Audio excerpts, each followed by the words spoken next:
Pemerintah memang akan berusaha menghentikan pembangkit listrik yang berasal dari fosil, yang terutama sekarang banyak didominasi oleh PLTU dengan batu bara sebagai bahan bakarnya. Itu bisa dimengerti sekali karena ada tuntutan dari global untuk menghilangkan atau menuju ke karbon netral pada tahun 2060 kalau nggak salah tadi disebutkan buat Indonesia. Nah, sekarang dampaknya bagaimana? Menurut saya dampaknya kalau ke pembangkit listrik swasta atau yang kita kenal sebagai IPP itu tidak terlalu besar ya. Kenapa saya mengatakan begitu? Karena memang sudah ada kebijaksanaan dari pemerintah bahwa pembangkit listrik tenaga uap itu akan diberhentikan di tahun 2025. Berarti tidak Mhm. ada pembangkit listrik baru, gitu kan? Nah, sedangkan kalau saja itu mereka beroperasi di tahun 2025 misalnya, itu kontraknya biasanya berlaku untuk 25 tahun. Jadi sampai tahun 2050. Nah, setelah 2050 itu memang tidak ada kewajiban atau ikatan bagi PLN untuk mengambil listrik dari pembangkit listrik swasta. Jadi pada Oke. saat itu kalau memang mau dimatikan tidak bermasalah untuk swastanya ya. Mhm. Oh, berarti tidak ada masalah begitu ya Pak ya untuk transformasi begitu ya atau untuk men-stop izin PLTU baru ini. Nah, mengenai ketersediaan listrik nanti akan seperti apa Pak? Dan juga kontrak-kontrak gitu yang sudah berjalan begitu, apakah akan ini bukannya akan cukup berpengaruh atau seperti apa nih Pak Effendi?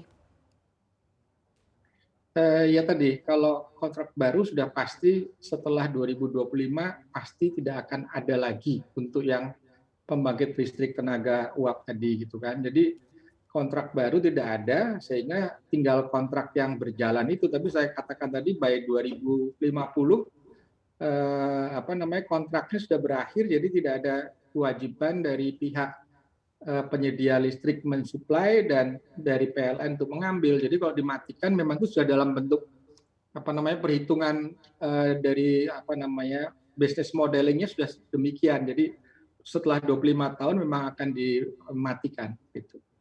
Oke, baik, Pak Effendi, di kondisi saat ini begitu ya, melihat jumlah pasokan, dan juga produksi batubara kita begitu ya, ini nanti akan seperti apa nih potensi untuk pasar batubara dalam negeri nih? Selain pastinya untuk suplai PLTU ya, ketika di-stop kan berarti sudah tidak akan mensuplai lagi PLTU. Seperti apa untuk, pemaksimalan domestik, kemudian juga mungkin pasar luar begitu ya untuk menyerap batubara kita nih Pak Effendi? Saya agak menyimpang ya, mengatakan sebelum menjawab mengenai pasar batu bara karena saya berbicara di sini kan dari segi pembangkitan listriknya ya, bukan dari Mhm. suplai batu baranya. Nah, kalau untuk segi pembangkitan listriknya, ini tentunya challenge-nya akan ada di pihak PLN menurut saya ya, dan Mhm. pemerintah tentunya.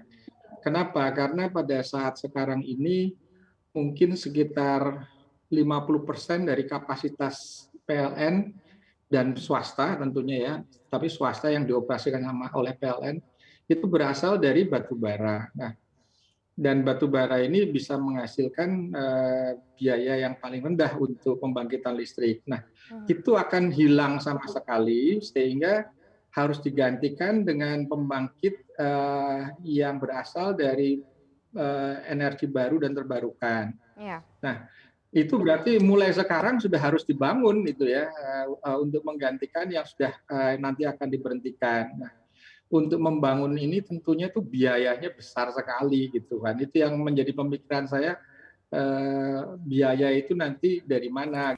Jangan lupa untuk install aplikasi CNBC Indonesia yang tersedia di App Store dan Play Store dan ikuti terus perkembangan ekonomi bisnis terkini hanya di CNBC Indonesia Beyond Business.